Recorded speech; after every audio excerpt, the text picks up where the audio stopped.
শুনতে পেলেন, তখন ঈসা নবী আল্লাহর কাছে দোয়া করলেন, আল্লাহুম্মা রব্বানা আনজিল আলাইনা মাইদাতাম মিনাস সামা।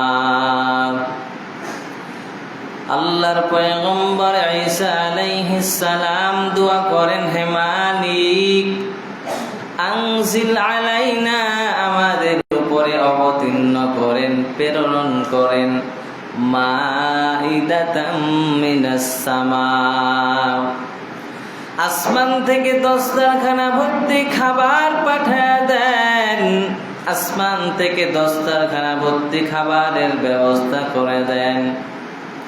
মাইদাতাম মিনাস সামা তাকুনু লানা ঈদান লিআউয়ালিনা ওয়া আখিরিনা, যেন আমাদের জন্য পূর্বাপর সকলের জন্য আনন্দের কারণ হয়।